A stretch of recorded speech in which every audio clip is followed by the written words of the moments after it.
Okay.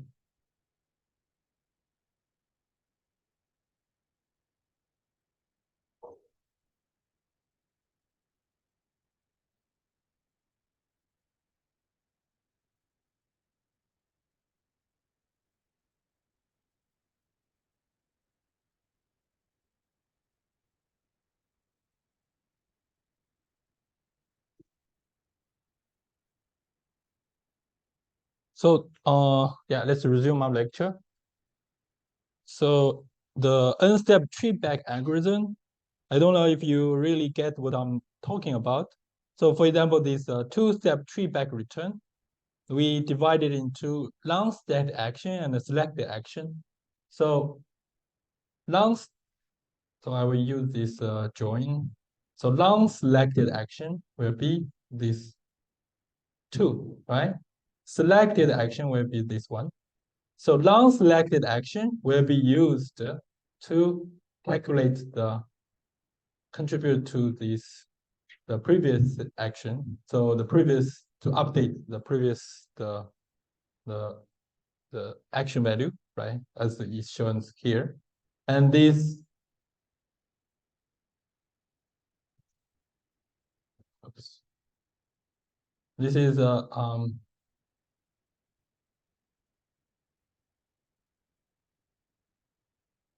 long selected action will be used as a weight for the next calculation.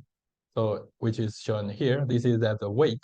Selected action will be the weight for the 2 plus 1 plus gamma, the later one, this part, where will be the weight.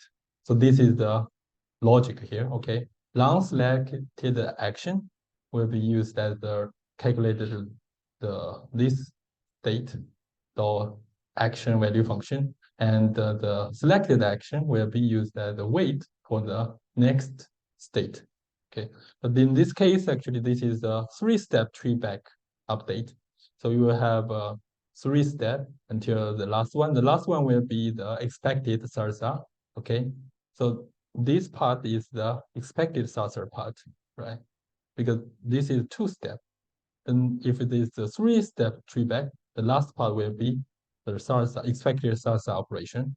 But in the among them, in the middle, in the intermediate state will be calculated in this style, selected and non-selected. Okay.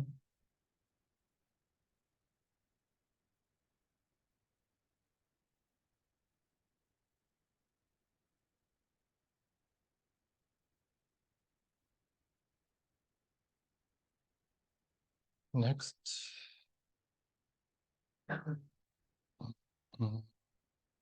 So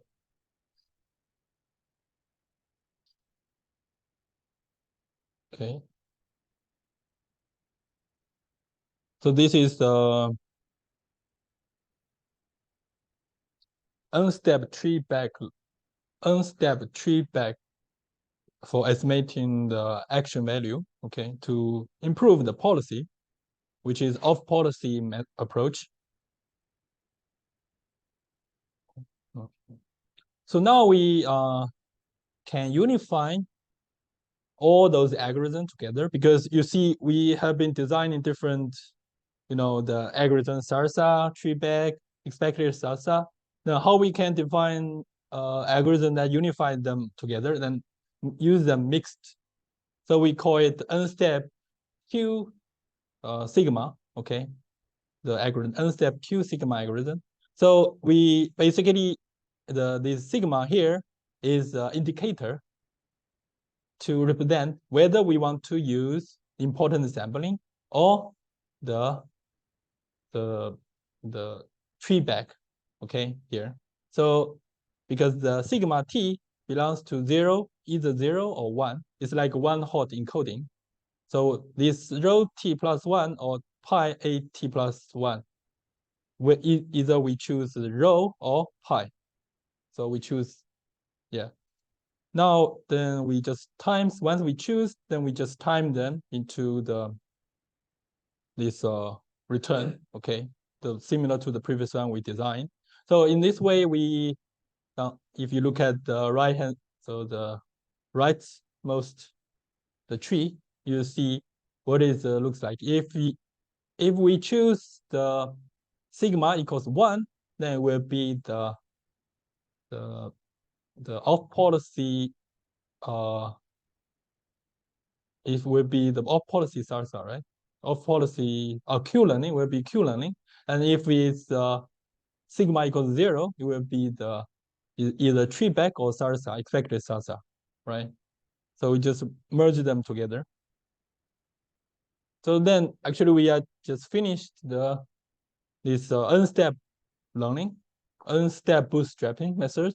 So unstep TD method lying the method we have been learning lying between Monte Carlo method and the one-step TD method, right? So basically we are varying this return from different range based on different calculation. If we do prediction, we just use the basic design unstep TD to SMVS. Then in this prediction, actually we have this property, means that the estimate error is reduced. Means n-step TD actually for when we try to predict the state value, the error compared to the previous approaches methods, the error is better. It's smaller than the previous approach. If we do the control, try to improve the policy, we designed multiple approaches, n-step salsa, n-step off policy learning with importance sampling, n-step off policy without importance sampling, which is n-step tree backup, what we just learned. Eventually, we try to design a unifying algorithm called n-step Q sigma, this algorithm that unifies the salsa and the n-step tree back and the salsa expected, also this with importance sampling, right? Then we can merge them together. Whether we want to, sometimes we want to use the importance sampling. Sometimes we just use tree backup. Sometimes we just use the expected salsa, right?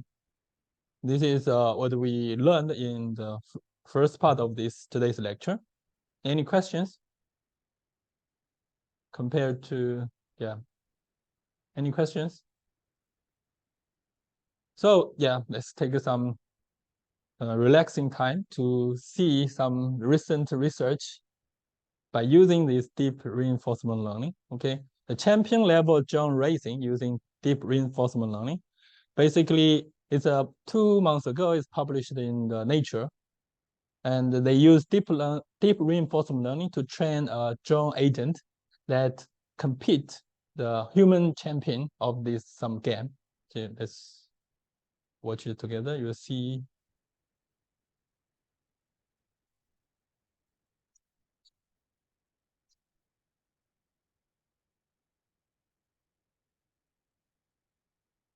Navigate the predefined course faster than any of the other languages.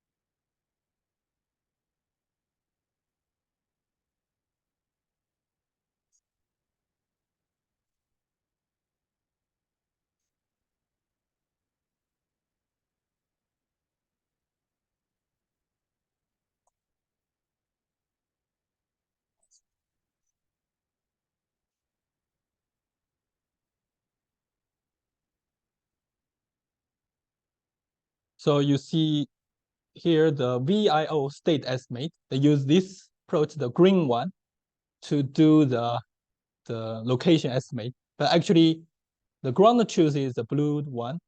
Actually, their estimation is not that good, but it can detect the direction, right? Instead of the actual the location.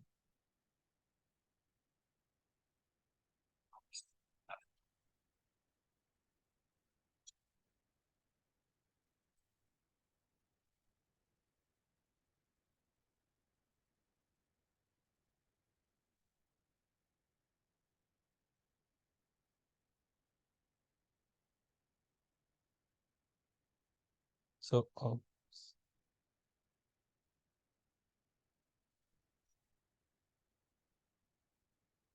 so what do you do is that so it used those camera to scan the four corners of this rectangle, right? To detect the place it need to going through.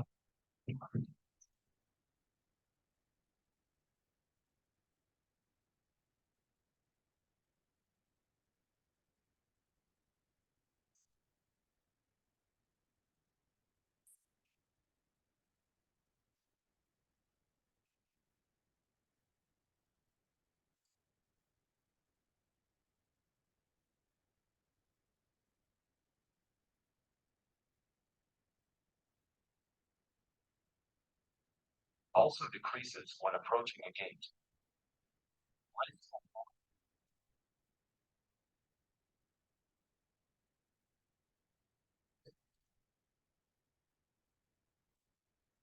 So you see their system.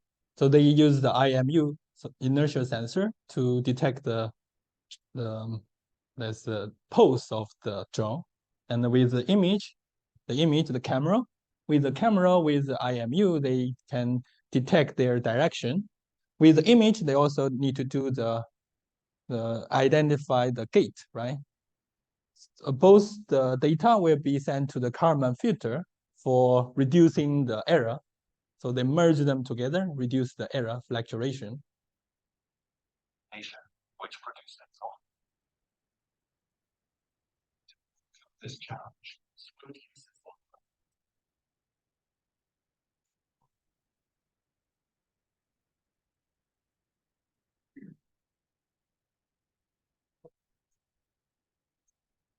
So now we are reaching to this reinforcement learning training loop. Actually, they use a simulation environment.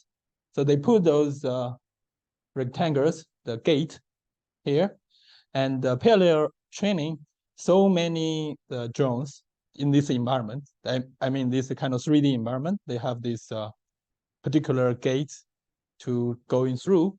Actually, if you look at, so we'll see it later, that there's also physics simulation. So to simulate the physical behavior of this drone.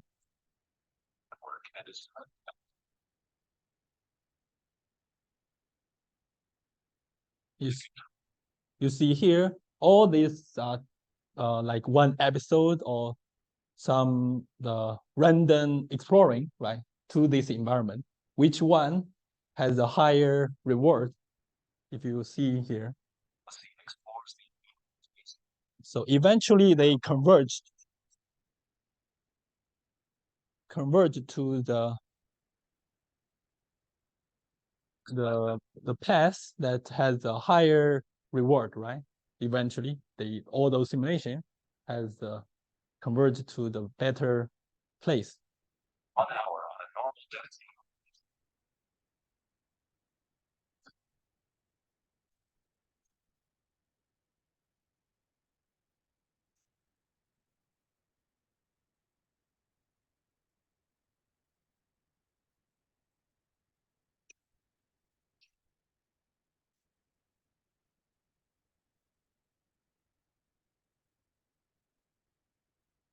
So what here they use so-called residue models to, because the simulation we cannot, when you run the simulation you cannot guarantee the simulation exactly follows the real environment. So but even though when you run the simulation you got some good solution, the like policy, but it may fail. Most of the time, we may fail in the real world.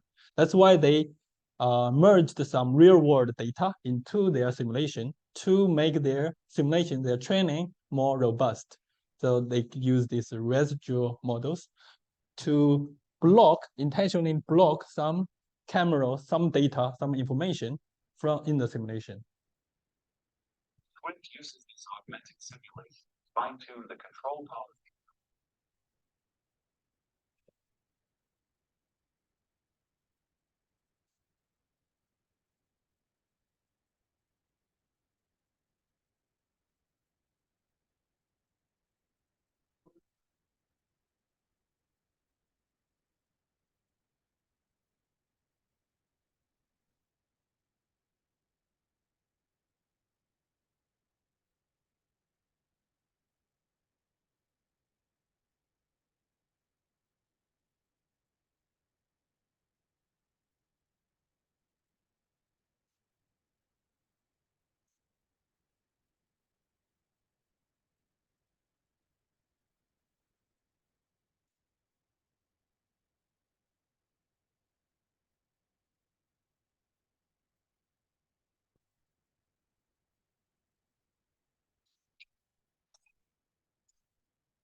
Okay, so this is some kind of real world application for this reinforcement learning. But of course, this system is very, very complicated. They can merge multiple, the real system and simulation. With the simulation, it also has merged with the real world data to do the simulation. And while training this agent, the policy, they use the neural networks to approximate the value function, either state value function or action value function. Okay. And maybe after the midterm exam, we will also take a look at how we can use some machine learning thought or thinking technique to the reinforcement learning. Means that when we try to learn, try to learn or run, try to get the better policy, we can use supervised learning way to update those parameters. So we will parameterize those state values and action values. After the midterm exam, we will have that part. Okay. So this is some sort of relaxing time. Oops. Okay, so yeah, let's continue. Now so in the past several weeks, we have been looking at the from the basic, the multi-arm bandit problem. So from the basic one to some sort of intermediate one, and to deal with the more complicated environment. If you have the probability, the complete knowledge of the environment, you have a model of the environment, you can use the MDP, Markov decision process that's designed for the dynamic programming DP to reach the optimal policy. If we don't have the complete knowledge of the environment, we don't have a model, then we design the multi-color methods and the TD methods and unstep bootstrapping, okay, unstep TD methods. So through all those approaches, actually we kind of, in some level, we are reaching to dealing with some more complicated, more real world problems, okay? So because now now it's the approach we have learned can work out some good policy if we don't know some environment. And even depending on the states you define, okay, how many states you define, so the policy can be much better. So now we move to this kind of integrated approach we call planning and learning. So we have we are developing a unified view of reinforcement learning approach methods. Previously, we have been seeing this model-based method rely on the planning, which is DP, dynamic programming, that uses the Bellman equations, right? We also have the model-free method rely on learning, just based on the experience. We designed the MC Monte Carlo methods and TD approaches. So all of them, they need to compute the value functions, either state value function or action value functions. It depends on your task, if you want to do the prediction or you want to do the policy improvement. Then the basic idea we are having is that we look ahead to the future events. Then based on the experience, we back up the value we are having. Then through this process, we are approximating the target, the best value we can have. So this is if we consider it's a model-based process, we call it name planning. Okay, from the model we can do the planning, then generate the better policy. So in detail, if we from the model, then you can simulate the experience, then back up the values, update the values. Then with the value updated, we can have the better policy. This is if we have a model. The model is that anything used to predict response of the action from the environment. So if it's a grid word, what is the model? The model is how many states it has, then the transition probability, so it's like the action probability, there. So basically we categorize the model into two types of model, distribution models or sample models. Distribution model is that we have a description of all possibilities and accordingly their probabilities. So it's like like a MDP, state transition probability. We have the environment. You from one state to another state, you have some probability. Sample models is that we don't know the overall probabilities, the models. Then every time we just get a sample from it. We call it sample models. The one of the possibilities sampled according to the probabilities. So we get just one particular data. So as an example, we have this dozen dice. Assume that you have 12 dice. So actually you can calculate how many outcomes they can have, right? If you have just one die, then you have 6 outcomes. 2 dice, 36. Then you just increase the number. Eventually, if you have 12 dice, actually you have this combination, like more than 2.1 billion combinations. Now, if you can construct this distribution, you can know each outcome's probability, then we call it, this one is a distribution model. Means that you are completely knowing what will happen when a particular outcome happens, okay? But most of the case, we don't know, right? It's too complicated.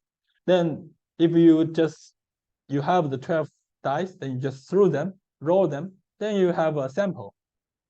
In this case, we call it a sample model. Every time we just roll 12 dice, then we get the data. Every time we just do it again and again, we get the sample. So this is the difference between sample model and distribution model. In our case, most of the time, we are dealing with sample model, okay? Distribution model is when the environment becomes very complicated, then distribution model is also very complicated. Based on this, the pattern, this workflow from a model to the policy, we design the basic general integrated way. We call it random sample one-step tabular queue planning. Actually, the idea is just simple. Just use this process and update the action value based on the Q-learning approach. Q-learning, you remember what is the Q-learning, right? Q-learning is of policy learning. We select the action that is maximum instead of following the policy pipe. So if you look at the MXA, QS prime A means that we are selecting an action that maximizes the action value instead of following the policy pipe. Okay. Then we select the state. So from the beginning, we can run this forever. So select the state S and then action. They are all random, and send SA to a sample model. So the model. So we don't know the model, then we just get some response from this model. Then we get the reward. Then the next state. It's just simple. The one we are at the beginning of the lecture, we see those the framework, right? RIA framework, and this iterate process and apply one-step tabular Q-learning to SARS. Then we can update the action value. The very basic, simple one.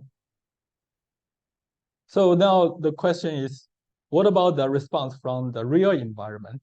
So actually we have this model. Here we consider this is sample model. So actually we don't know the model exactly what is the model it is.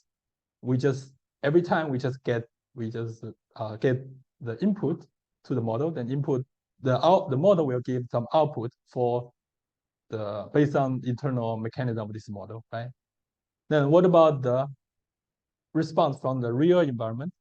Because the model, we are talking about the model, but what is the data from the model is different from the real environment.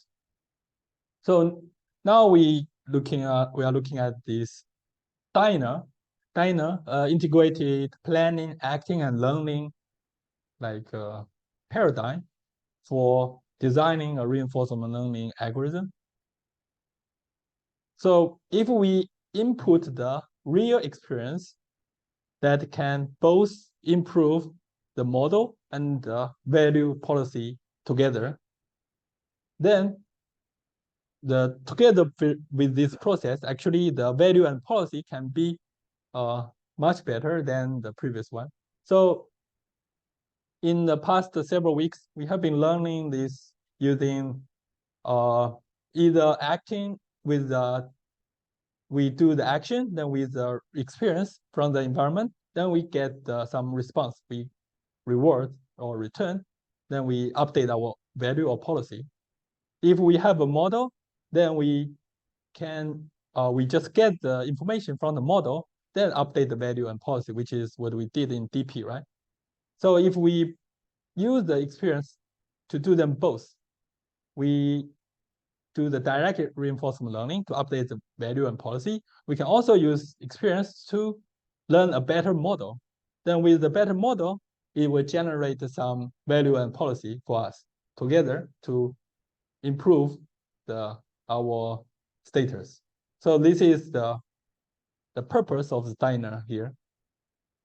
We can do it both model learning and direct IR together. Okay, previously we separated, right?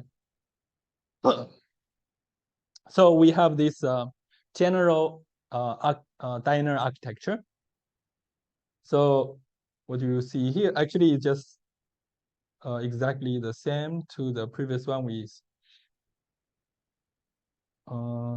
okay, so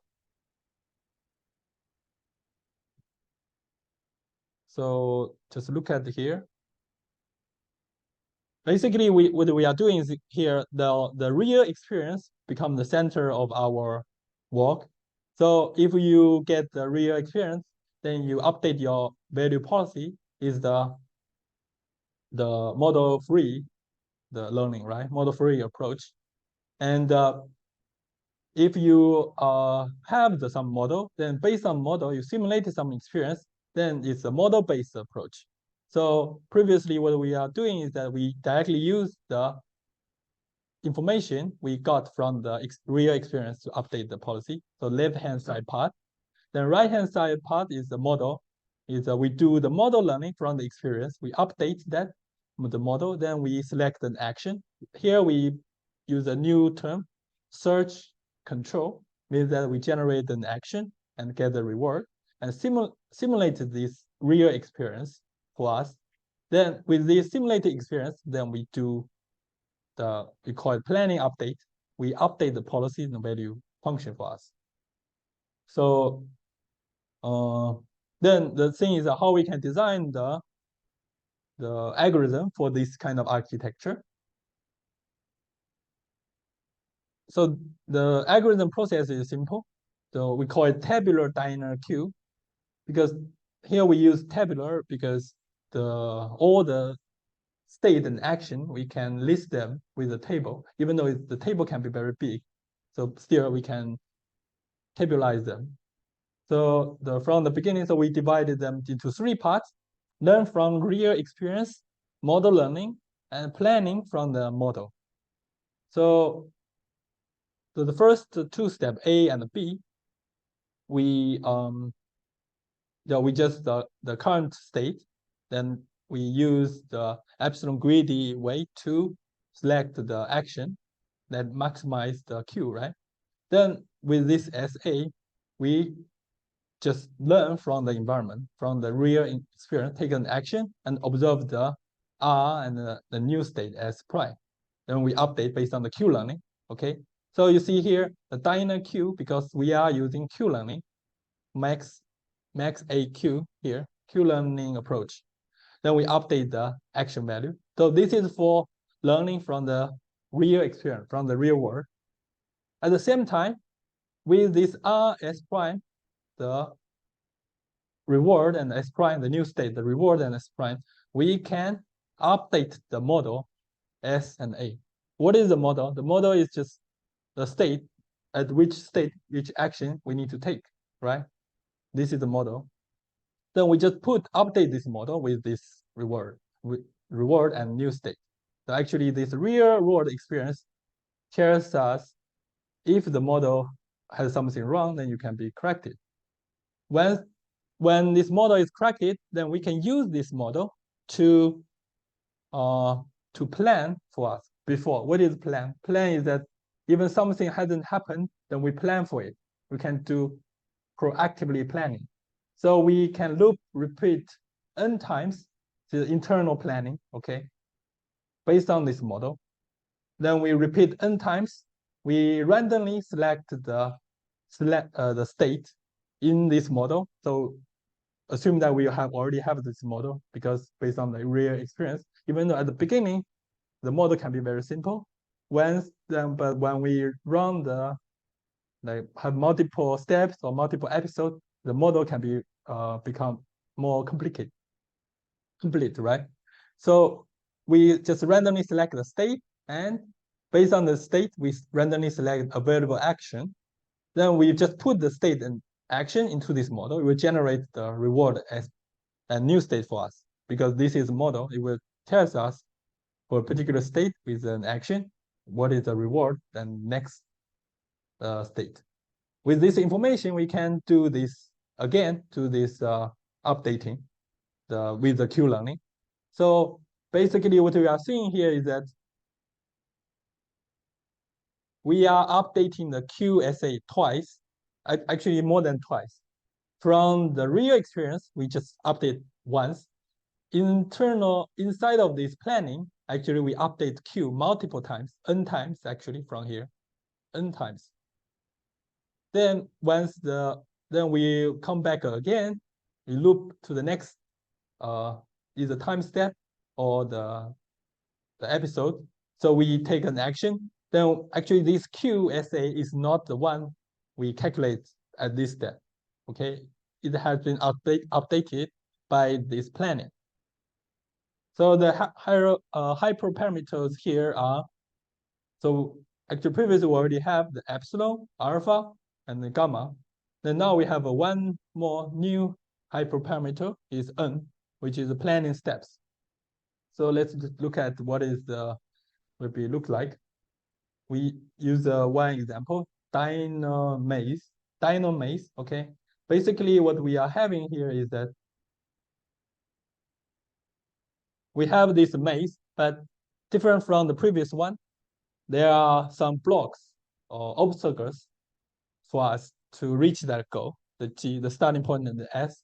So all other movement will result only 0 the reward, but when you reach the goal, you have a +1 reward.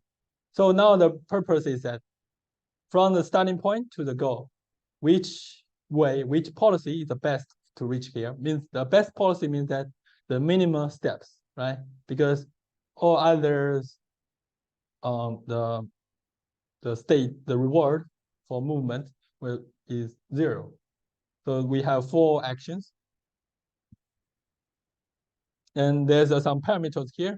We just use the default parameter like gamma equals 0.95, alpha equals 0.1, epsilon equals 0.1. So if we run the previous algorithm, you see the blue one is 0 planning steps. It's direct reinforcement learning only, which is Q-learning, right? You see here what Q-learning, before that, we just look at what is the x-axis is the episode, how many episodes we are spending. Then the y-axis is the steps per episode, how many steps we are using in each episode. So the blue lines means that actually we don't have planning steps. If you look at here, so in the previous here, the loop repeat n times. Now this n equals 0. Actually, we don't run this part. You only have the upper part, which is we learn from the experience, then use Q-learning, right? This is exactly the Q-learning. Even though we also update model, but we never use the model to do the planning. So it's Q-learning.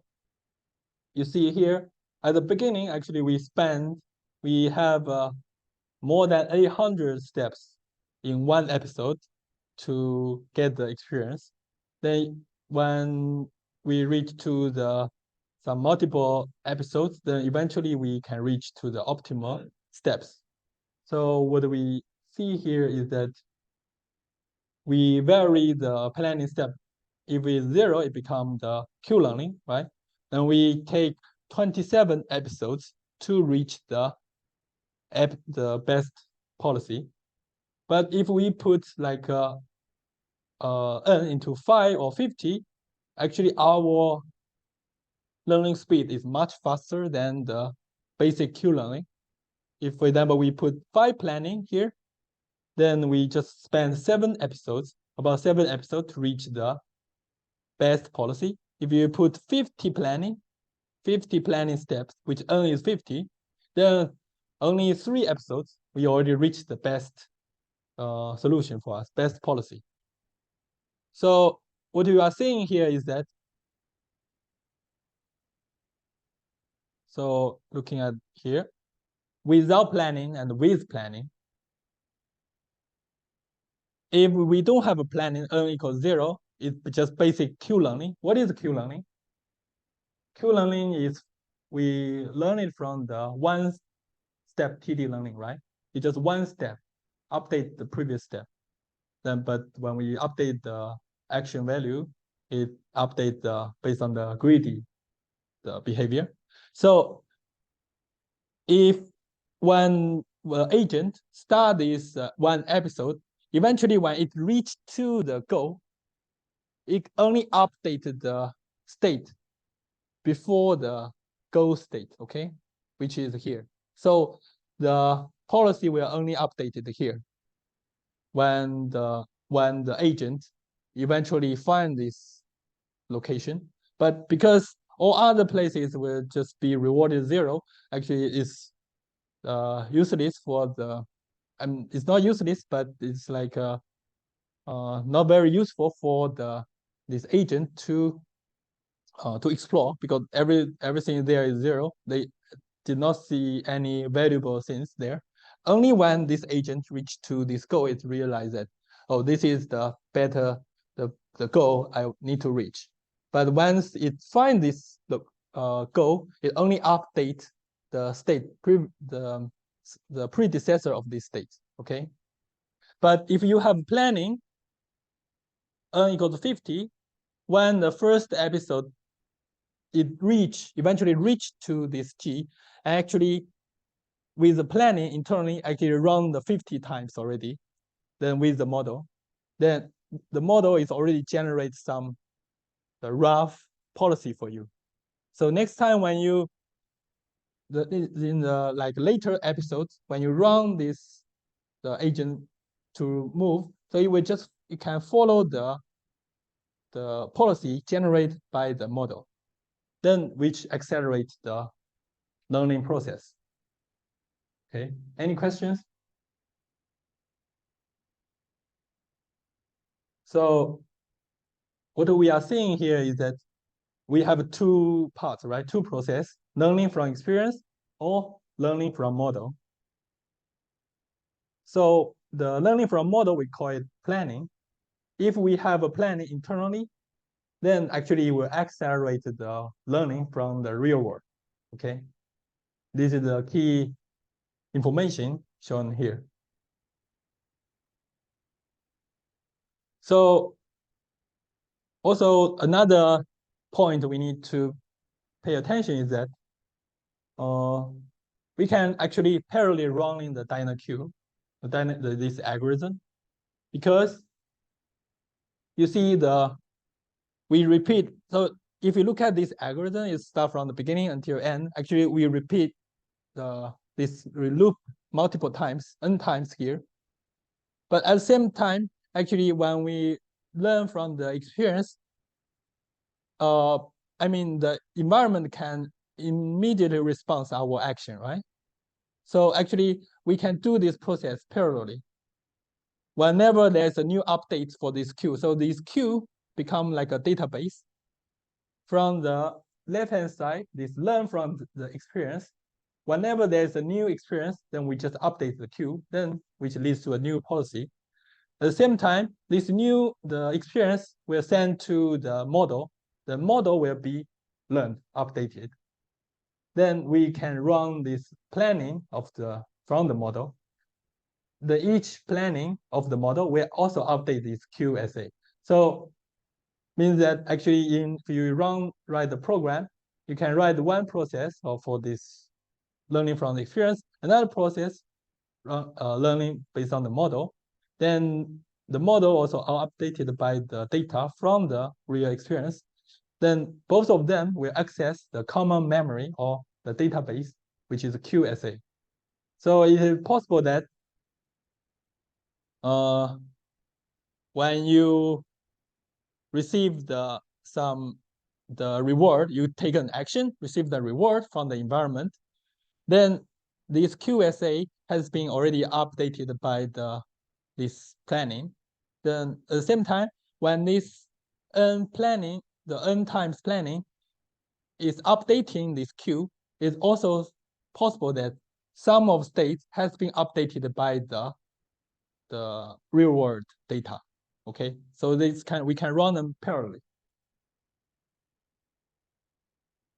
So this is actually it brings very high efficiency to accelerate this learning process, right? Now we look at what if the model is wrong? Actually, we considered this issue, right, previously. So because we are learning, we need to do the model learning from the real experience. So the data from the real experience will send to the model, then we update the model. But I mean, what if the environment, the real experience suddenly changed?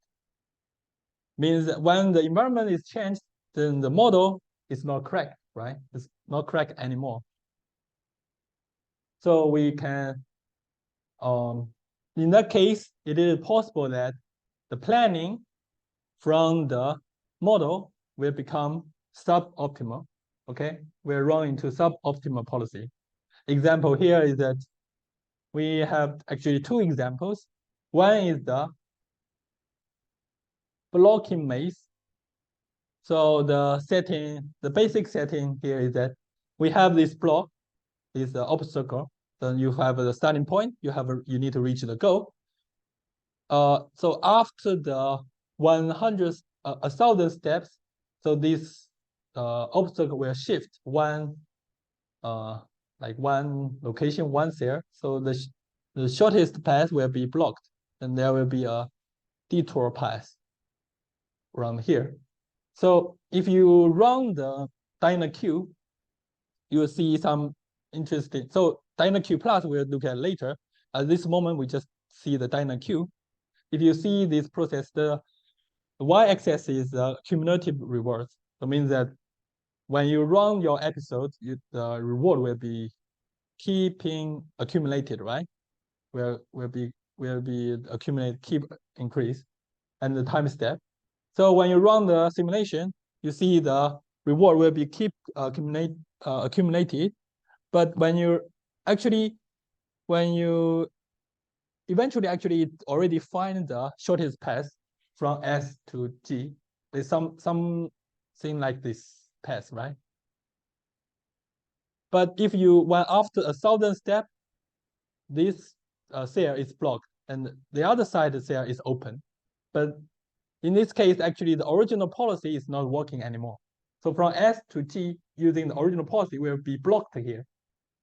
So that's why the reason we see some flat reward here, okay? So the reward did not increase at all because the agent will follow the existing policy, then keep moving around here, just stays here, try to cross this block, this cell, but it will block, then will hit and come back, hit, come back, hit, come back. So that's why the reward become flat. It did not increase at all.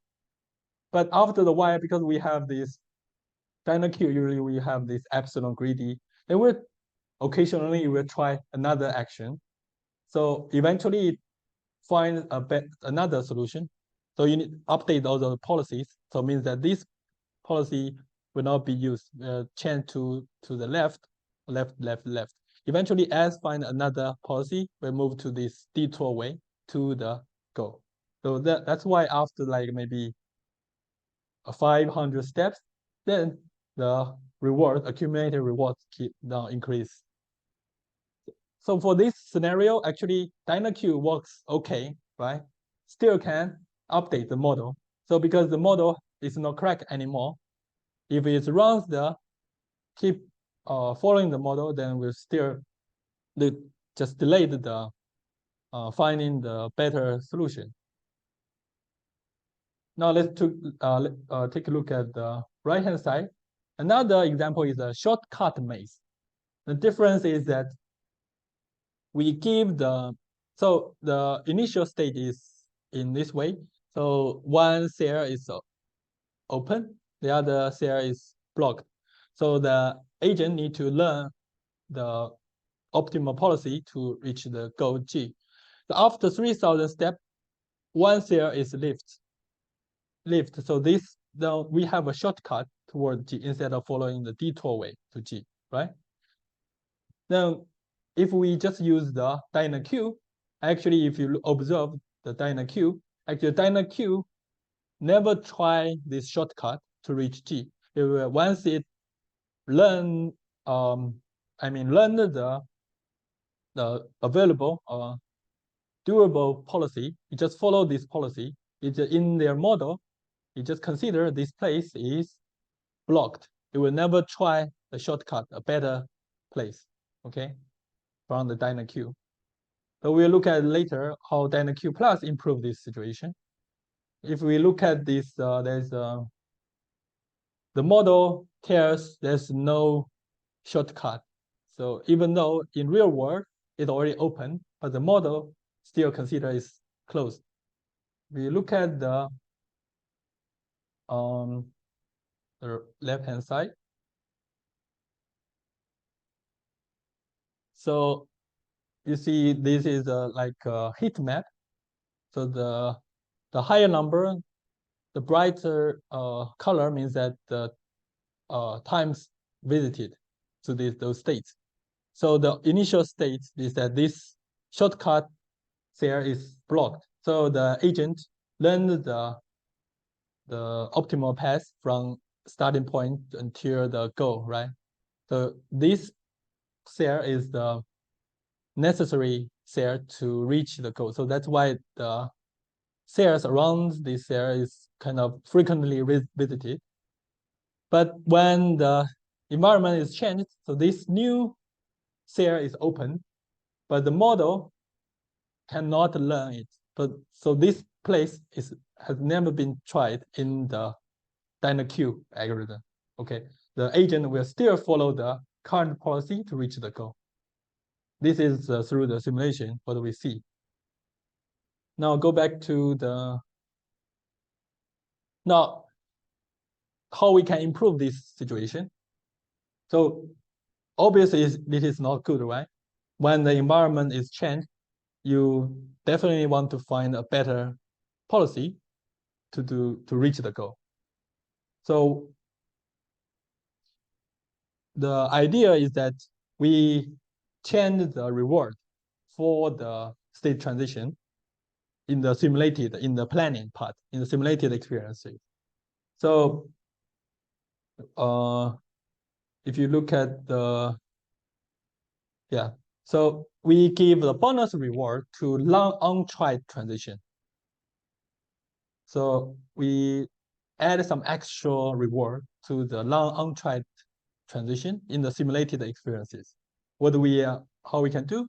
We can, so original, the model, the reward in the model, the planning, the model is generated reward is R, small r. If some state hasn't been visited for tau time steps, with this tau is a parameter, then we can give some extra bonus reward to this state. We use this kappa times this square root tau. with this information, then we can update the reward. Means that because those states hasn't been visited for a time, actually we increase the reward for those states, then the agent will probably have higher chance to explore those states from the model. Actually, yeah, we are slightly like dynamically update the model by some time information. With this way, this exploration bonus encourages to the test different state transitions. Okay, now we come back to this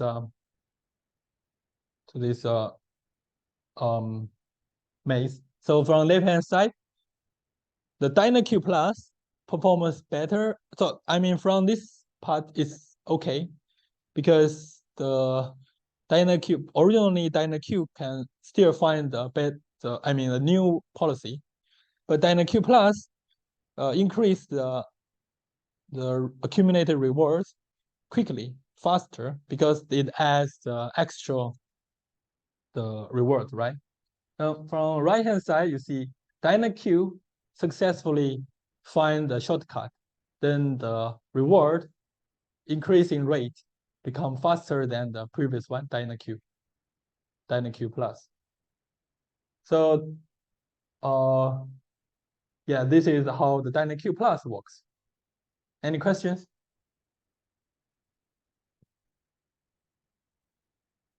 Okay. Now we have a DynaQ and DynaQ Plus. Still, there is one inefficiency in the DynaQ. If you observe the algorithm we are designing here, when we select the inside of this planning from the model, when we select S and A, actually we do randomly selection.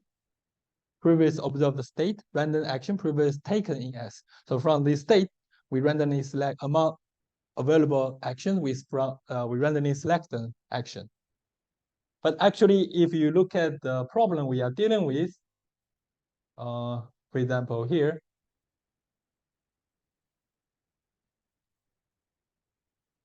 so actually, because all those updates, the reward are 0.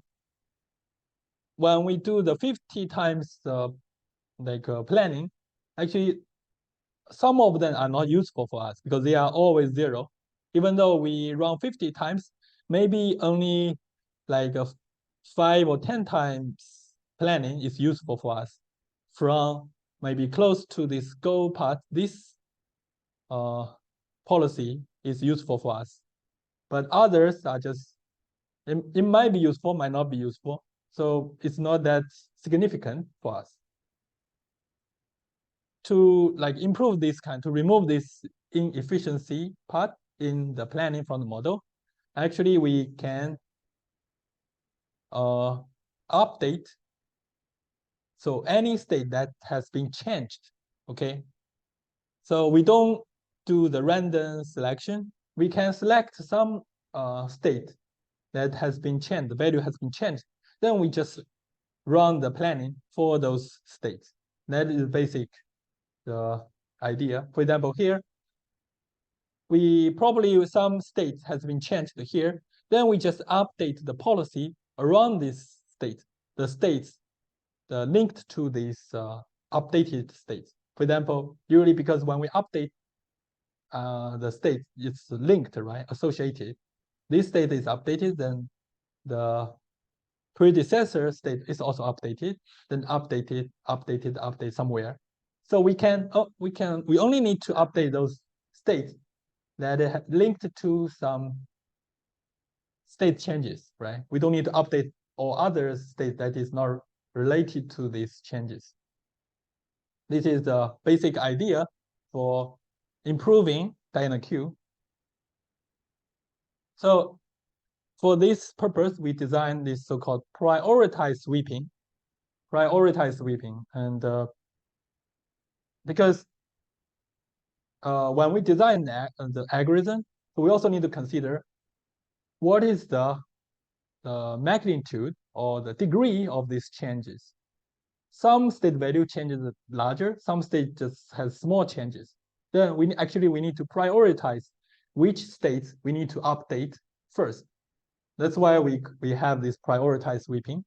So what do we design? How we design is that we prioritize the states that has a change based on the size of the change. Okay, if it has a very big changes, then it has a higher priority. If it has very small changes, almost the same, then we just lower priority. Then another step is operations, that we can filter out some states with very small changes, almost can be insignificant. Then after each planning, all the linked or predecessor state action pair will be updated and will be put into the queue again. So yeah, then we can do this update again based on the priority queue. So this is the basic idea. Now we design this prioritized sweeping algorithm. Now you see the algorithm. So this algorithm is developed based on the previous algorithm we have seen in the tabular diagonal queue, right? So now we need to check the value change. The value change is based on this Q learning, whether the new value, actually basically this is just error, right? TD error, whether this TD error is large or not, is small. So we just put this value into P. Then we also check whether P is larger than threshold. If it's larger this theta threshold, then we insert this state action pair into priority queue with a PQ with the priority P. The value priority P is the value, how much it has been changed. Now we can just select in this planning part, repeat n times, while the PQ is not empty. So now there's a two condition. Not only repeat n times, we also check whether PQ whether it's empty or not. If it's empty, it means that we don't need to do the planning, because it means all the states hasn't been changed at all. Then if the PQ has some data, has some state action pair, then we can just get the first one to SA. Instead of previously the diagonal queue, we just randomly select. Now we select the significant one. That one state action pair has a highest priority, highest value change. Then we can continuously do. But also there's one more step. Because we select this priority queue from here, we also need to update the states action pairs that is linked to this state, which is predecessors for this state. For all the predecessors of state of S bar, A bar, then we need to do basically this process again, get the reward and check the update, the value changes, and put them in queue, whether they are in the queue or not. So again, then we come back here. So this priority queue we are checking here actually is updated both here and here. So this is a prioritize the sweeping algorithm. If we look at the comparison, if we run this grid word, then with different states, so the size is different, right? We will see the efficiency we improve. Actually, the y-axis is update until optimal solution.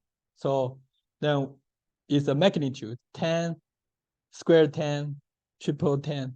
Yeah, this is a magnitude. So if you look at here, some size, the gap we increased, actually it has a huge increasing if you consider here or somewhere here. It's a multiple 2 magnitudes improvement efficiency. Okay, means that your planning, your learning speed is much faster, 2 magnitudes faster than the previous one. Then this part is the expected and the sample update. It's more like information. No, okay. So actually, so far we have been seeing this. Sometimes we use the expected update and sample update. Expected updates is like in the salsa. You need to check every possibility, then get the expected value. The sample base is that sample update is we just use a particular value and sample it from the environment, either from the model or from the environment, right? So for this, if we use this expected update from EU here, expected update, so it has one limitation is that if the environment is random, stochastic, actually the computation is long because you need to consider all the possibilities, all the branches. And on the other hand, the SU also suffers from the sample error because when you do the sample update, this sample may have a higher deviation from the expected value. It is possible. But in general, with insufficient time, if you want to run a faster the reinforcement learning algorithm, most of the time we use sample updates. Okay, sample updates are always preferable with insufficient time because it is possible that when you use the EU expected updates, you need to consider all the possibilities. When you've done those calculations, maybe you haven't finished all those calculations. Then the time for you to generate the policy already ended. Then you just have partial policy, but those policy may be much far away from the available a good policy. Okay, this is about the information about the expected and sample updates that we have seen here. Then the diagram is showing the expected update and the sample update. The expected update mostly we use in DP, right? One step TD we use sample update because just based on the experience. So now we have this summary. We have learned this based on this architecture. This Steiner architecture, we can do both planning and learning together. We learn from the real experience, and we can also use model to simulate the experience. Both sides can contribute to the policy value update, right? The function, we can improve the policy faster. Then if the model is incorrect, we design the DynaQ Plus that consider that add extra bonus to facilitate the exploration. Then consider those DynaQ Plus, we also find some inefficient part, which is we can prioritize some state to update instead of randomly select updates. Eventually, we talk about this information about expected and sample updates. Okay, this is the knowledge about the planning and the learning, the integrated concept or paradigm for designing the reinforcement learning algorithm or method. Okay, any questions? So let's look at the reinforcement. So the same grid what we have been seeing. Previously, we checked the multiple parameters, right? So at the time, we just checked the TD. So some parameter we didn't consider. So now we can consider those parameters with planning. So let's go to this part. So the parameter, the first here are the TD parameter, and the planning N here, it gives 50. And actually already, so by default, it gives 50 planning. So we remove this one to false. Actually, if we run the simulation, you will see the faster performance. False. Lambda is 0, and we don't use it. Replace transient false. Then these two are for the, okay. Now if you run the process, because we specify the plan N equals 50, means that actually when we run this grid world, it has both learning and both learning from experience, the real world, also from the planning from the model. Okay, if you start the learning, actually, when you observe here, it's almost the process almost similar. But if you look at the performance here, actually is much better than the previous time. It fast convert to the optimal solution. Okay. So then the one parameter we add here is the plan n here, the number of planning steps per iteration. 0 means no planning. We give 50. Actually, internally, they run 50 times the planning steps. Okay. This is how what we so far learned. And at this point, actually, we finished some foundation of reinforcement learning part. So we have learned those how we from the very basic problem to some intermediate level problems. And in the next week or after midterm exam, we will learn. We will use supervisor learning approach to learn the policy or value function in this reinforcement learning environment. Okay, and we may also use some neural networks style to approximate value function or the action value function, those with some parameters. Okay, any questions so far? Okay, so the lecture finished here, and we will have midterm exam 2 weeks later. Okay, 27th in this room. And for the question, so next week, my current plan is for the next week, I will cover partial new knowledge and review the contents we learned for your midterm exam. Okay, in the midterm exam, the format of the midterm exam will be currently I consider 20 multiple option questions, and 5 like question answer style. Okay, you may need to do some calculation. You need to bring your calculator. The calculation we did in our class for some algorithms. Okay, I give you some number, then you need to calculate some. Okay, you need to bring your calculator. And also, yeah, one important part.